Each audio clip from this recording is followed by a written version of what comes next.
What is a Virgo? We're gonna do a quick reading for you today, see what's going on, check the current energies, and see what else is going on here. See what else I get for you, Virgo. All right, let's get started here. By the way, I am not sponsored by Nike, um, but yeah, my hair's not looking the best today, so we gotta do what we gotta do, right? All right, Virgo, let's get started. Virgo.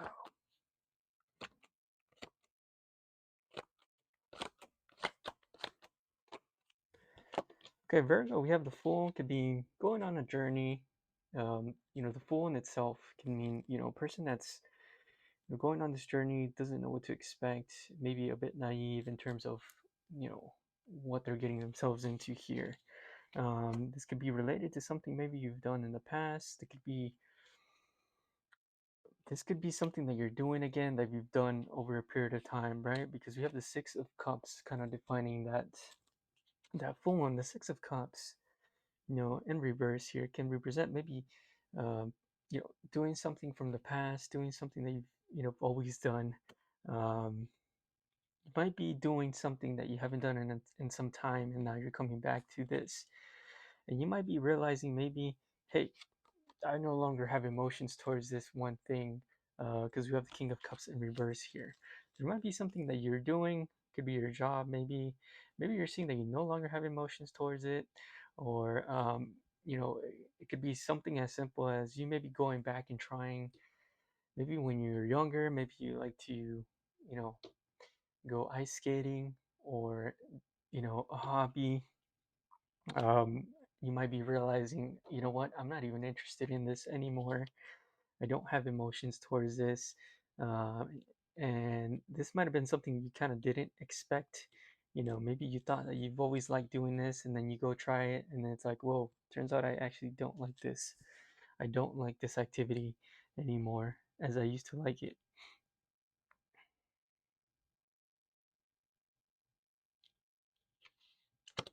Yeah, so hmm, for some reason, with the Fool card there, yeah, with this Fool card, it might feel like whatever this is, whatever you're doing here, whatever you're taking a risk on, like I said, you might realize you really don't like this. You might even have, put this face of disgust, for some, after you're done, going in and trying this thing out, you realize like, oh, I really don't like doing this. Like maybe you have an idea of starting some type of business, and then you go try it, and then it turns out you really hate it. That's what it kind of feels like here. Like you're going on a limb, and this might have been something that you tried in the past and you were maybe okay with doing in the past, but now maybe you're a changed person, and this is no longer something that kind of, seems like you'd want to do. You might be holding on to this idea though, that you do want to do it, because we have the Pentacles here, right? The Four of Pentacles could mean you're holding on to something here, maybe even holding on to frustration about this thing here. Um, like I feel like you don't want to get rid of it. Um, Maybe there's this idea, right? Sometimes we have this idea of what we think would make us, feel good. Buying a really nice car, or having a $10 million business, and then once you start, once you buy the car, once you get there, or maybe even before you even get there, you realize I don't want it. Yeah, and for some of you, I think whatever this is, you might be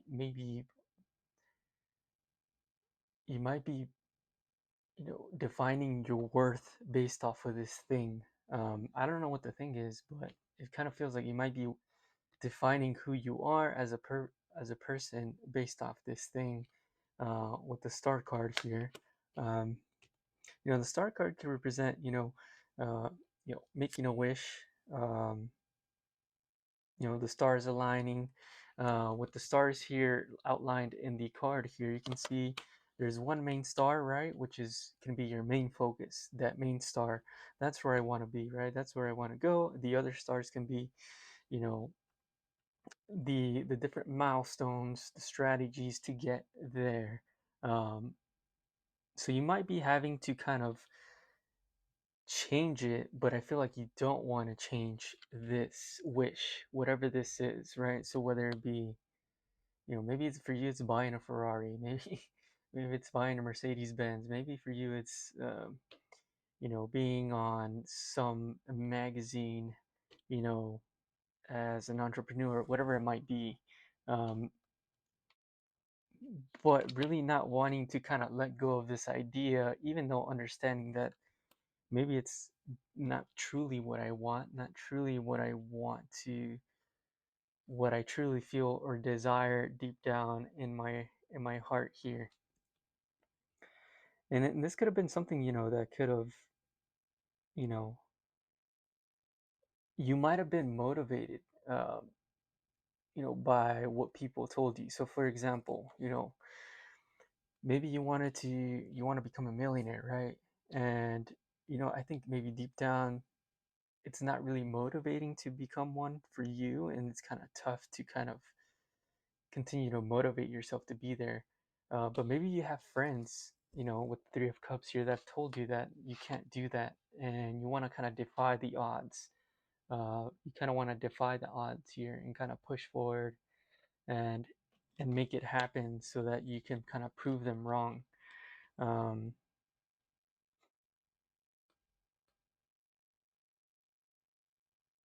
yeah, because ultimately I feel like you want this to happen. You want this star card to happen here. Um, you want this to be successful. You want it to accomplish this goal, even though there's a lack of emotion here, and a lot of it might be due to because the reason why you want to accomplish this is because of what other people have said you can't do. Um, and with this Nine of Swords here, it's like, yeah, you definitely worry about not being able to accomplish it. You also worry about wanting to accomplish it. Like this is your biggest worry, right? Because you kind of want to defy the odds of what people have told you. It could be your friends, family, whoever it might be, right? But ultimately here,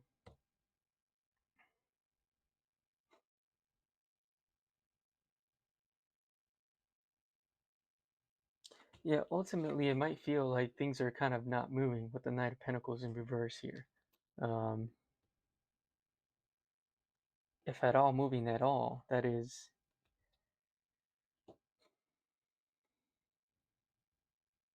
Yeah, like things are definitely still. So there, like I said, there's something here that you want to make happen that's not really happening for you.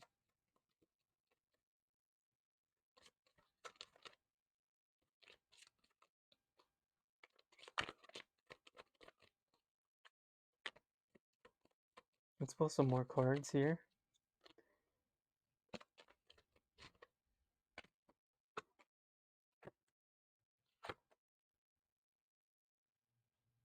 I think you need to get very clear on exactly what you want deep down. Right? With the King of Swords, he's very clear on exactly what he wants, what he expects out of people. Um, calls his shots to, very logical, very strategy oriented. Um, and ultimately, high energy, right, comes out of the King of Swords. Yeah, he's sitting down, but he's very straightforward and, you know, knows exactly what he wants. Um, I think you just need to get clear on exactly what you want deeply, not necessarily what others want, or what you think people would, you know, accept you for, or, because I feel like whatever this thing is, it's like maybe you're trying to keep up maybe an image of, you know, who people think you are, or trying to be pragmatic. Because I just got the idea here, not the idea, the word.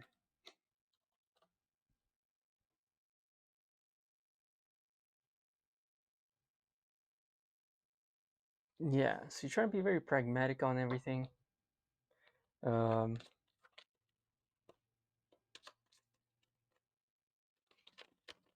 and whatever it is, you might even be non-pragmatic. So in terms, you might really want something, that a lot of people believe you can't do. And for some of you, you might be trying to make that happen. And it's something that kind of out of the lines of normality, right? I guess we consider normality. Um, yeah, for others of you guys, you might be doing something that maybe you want to become a doctor. Let's say like, okay, you want to become a doctor, right? Um, but deep down you don't want to become one.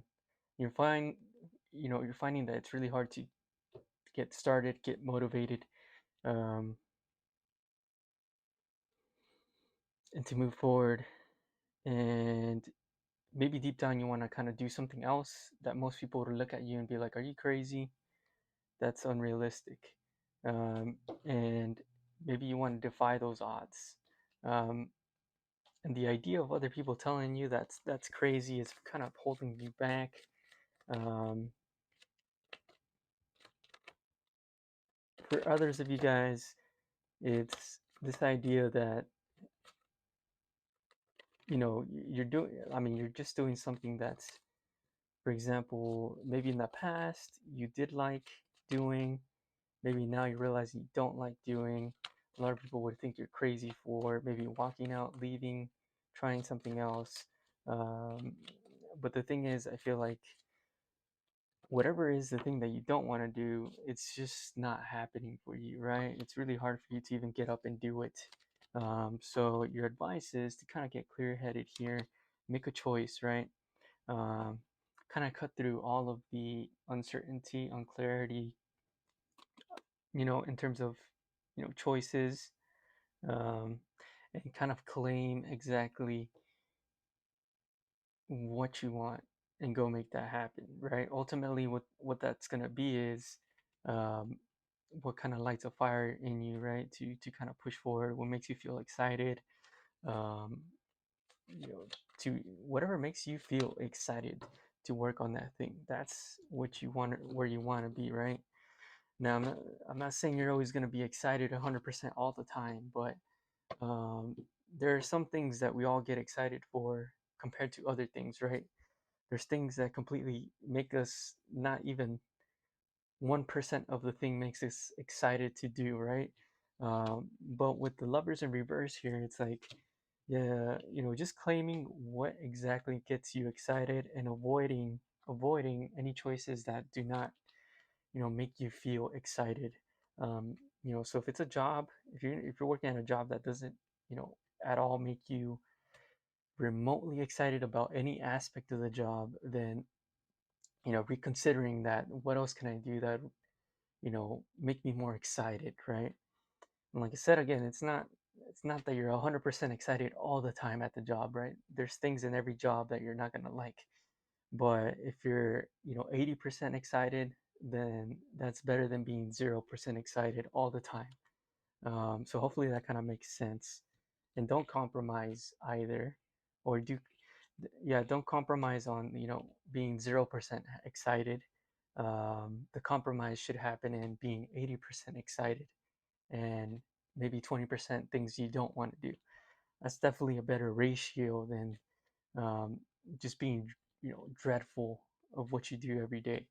Um, yeah, so that's what I have for you. Hopefully this helped out. Make sure to subscribe, click on the bell button, and I will see you later.